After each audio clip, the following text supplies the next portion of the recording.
When it comes to Jurassic Park, it's always been a favorite of mine. It's been a childhood favorite of mine. It's still a favorite of mine now. I don't think this is one of Steven Spielberg's best films by any means. I mean, don't get me wrong, it's an absolute classic and incredibly iconic, but when I think of Steven Spielberg's best films, I think of the Indiana Jones trilogy. I think of Jaws. I think of The Adventures of Tintin, The Secret of the Unicorn. Heck, I even think of West Side Story. West Side Story, to me, has been living in my head rent-free for the past year, and it's so good, man. Ugh.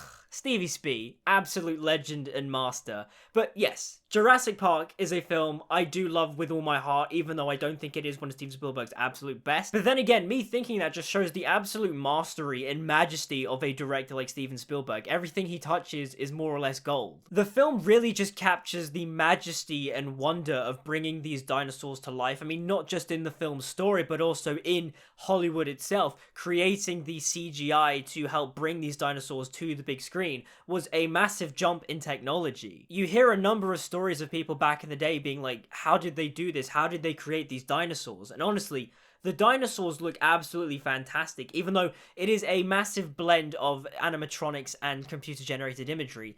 It just works really seamlessly within the film. And when it comes to the CGI models of the dinosaurs, they still look pretty good to this day. I mean, granted, the texturing on them is not up to the standards of what we can do nowadays with visual effects. But in terms of blending the dinosaurs into the environment and capturing them on camera, they do look like they are there in the scenes. The compositing work on them is fantastic. The animatronic work done with the dinosaurs is also just stellar. I mean, the T-Rex, the raptors, it all just looks absolutely fantastic. I mean, the moment where Dr. Alan Grant is on top of the Triceratops and it's just breathing heavily, it feels so tangible and real. Like, you cannot tell me that is not a real Triceratops. It's insanity. Also, the use of the animatronics on the raptors really just helps to heighten and enhance the terror they induce in the kitchen sequence. The kitchen sequence has always terrified me as a kid. Now, as an adult, it still terrifies me. Maybe I've got some kind of PTSD trauma or something, but when I sat down to rewatch this film, and I got to the kitchen scene,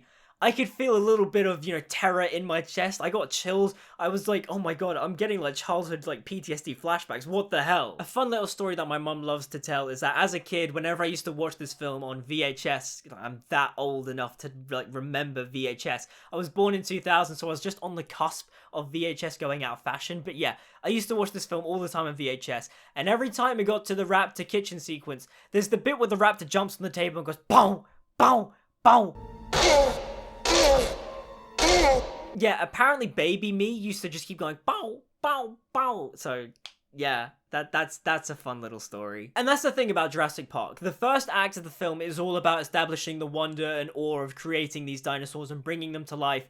It's the scientists going into the park and being like, oh my god, wow, look at these dinosaurs, it's insane. But for me, Jurassic Park doesn't really become the classic that it is until the second act. Basically when the park shuts down and the dinosaurs are let loose. I mean, the arrival of the T-Rex is just absolutely masterfully well done. The way its footsteps boom and echo and ripples the water, and then you see it in the rain, and the animatronic work done with that dinosaur is just phenomenal. The film itself just becomes all about survival and running away from these dinosaurs. In many ways, it is just Jaws, but instead of it being a shark, it's dinosaurs. One thing I will say about the film is that it kind of just ends. They get the power back on, they manage to call for help, they get to the helicopter, and then the film kind of just ends, and it's like, okay, we saw some cool dinosaur fighting action, the raptors and the T-Rex and all that stuff, but then, the film kind of just ends, and I don't know.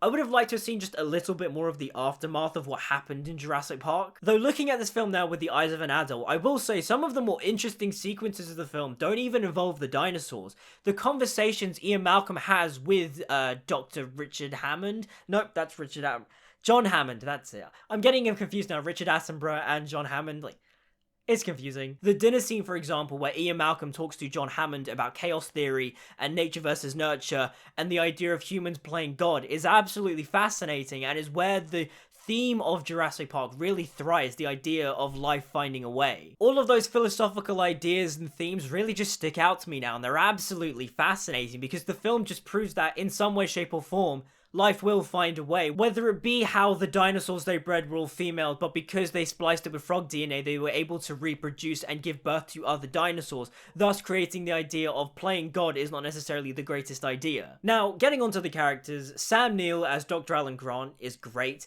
The character arc he goes through of him being this grumpy old man who hates kids to suddenly becoming a man who needs to protect these kids and ends up bonding with them by the end is really strong and really compelling. The way Steven Spielberg presents it visually through the T-Rex scene is fantastic, because even though Alan Grant at this moment in time does not like the kids, when the lawyer leaves the kids and then the T-Rex starts attacking the car, he immediately goes to defend them because it's the right thing to do, but also he has to protect the kids. You don't just leave the kids like to get killed by a T-Rex. Honestly, it's a really great way of showing character through actions. I mean, Steven Spielberg is a master visual storyteller. I also kind of like how he has a weird sadistic kind of sense of humor in terms of he threatens the kid with the raptor claw and absolutely terrifies him, and then when he pretends to get electrocuted on the electric fence, you know, causing Tim and Lex to just freak out.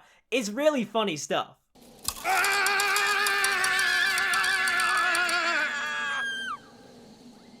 And the thing that's kind of annoying is that because his character arc is so strong in Jurassic Park, when you get to Jurassic Park 3 and you find out that Laura Dern's Ellie Sattler has married another guy and had kids, and that her and Dr. Grant aren't together but instead they're kind of work partners, it kind of sours the arc a little bit. But then, I guess if you take into account the ages of the actual actors, Laura Dern was 23 when she filmed this, and Sam Neill was 40-something. He was in his early 40s, which in itself is kind of weird and awkward, but that was also like the norm of Hollywood at the time. And obviously, the actor has to play the character, and if the characters should have ended up together, then I don't know, it's weird. All I know is just that I don't like the fact that Dr. Grant and Ellie Sattler don't end up together. It's just, to me, Jurassic Park very much made it seem like, yep, the two of them would eventually have kids together. And speaking of Laura Dern, I mean, Laura Dern is great in everything she is, and I love Ellie Sattler in this film. She's just a really well-written paleontologist who also just kicks so much ass. I mean, there's not much else you can ask for in this film. She's great. Of course, you've got Jeff Goldblum as Dr. Ian Malcolm, and you kind of have to either love the Goldblum. This is a terrible... What am I doing? This is a terrible Jeff Goldblum. But that's the thing. You either love Jeff Goldblum for his Jeff Goldblumisms, or you don't. And I mean, I just love him in this film. Like, what is up with the weird laugh?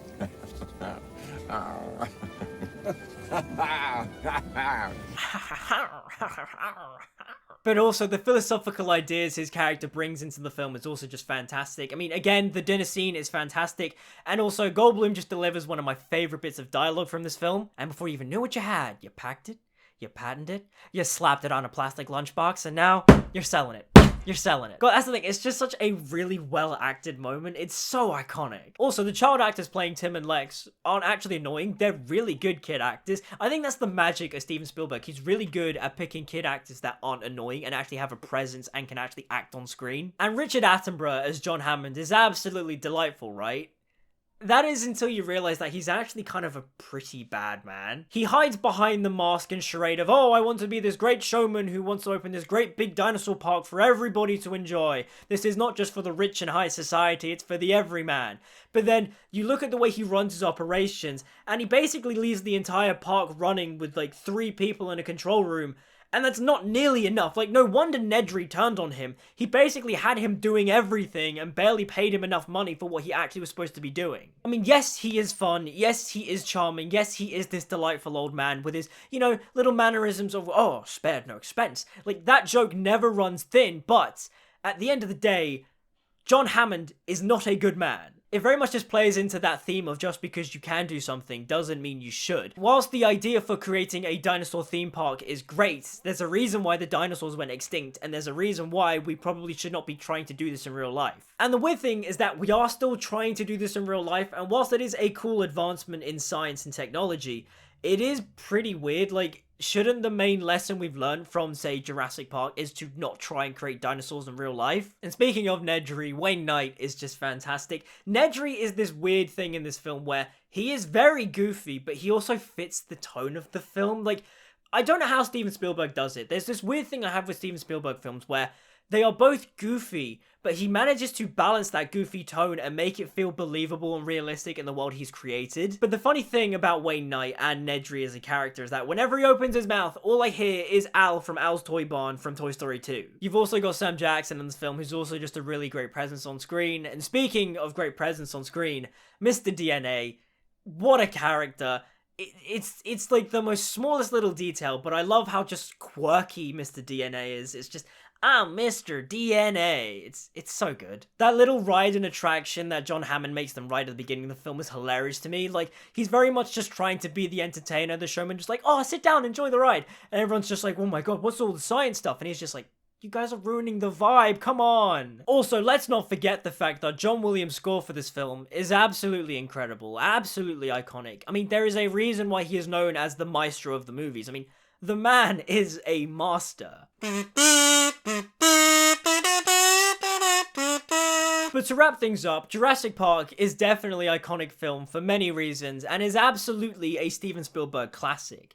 And when it comes to the Jurassic Park franchise as a whole, realistically, the only Jurassic Park film you need to see is the first one. I mean, the second one, The Lost Kingdom, is okay, I think. It's been a while since I've seen it, but all the other films range from bad to completely serviceable. Jurassic World is just Jurassic Park done again, but on a much bigger scale with more CGI and pretty much with a lot more empty calories. The Jurassic World franchise is definitely the definition of big blockbuster filmmaking to appease the global audiences and trying to make as much money as you possibly can, because realistically, they don't have anything new to say. Jurassic World is just Jurassic Park done again on a bigger scale, and Jurassic World Fallen Kingdom is a film that I didn't actually hate, but it didn't really say anything. It was doing the same thing. And I don't understand the dumb idea of trying to turn dinosaurs into military weapons. Like, the subplot in those films about turning dinosaurs into weapons makes no sense. I mean, that's the thing, isn't it? The first Jurassic Park actually has characters and themes and ideas to play with, and the rest of the franchise doesn't really do anything with it. And so, at the end of the day, the only Jurassic Park film you need is the first one. But those are just my thoughts on Steven Spielberg's Jurassic Park. Whilst I don't think this is one of his best films, I do think it is an absolute classic and deserves all the iconography and praise it has been given. But what do you guys think? Let me know in the comments down below. Like, subscribe, follow me on social media, all that good stuff. And until we meet again, I'll see you guys next time.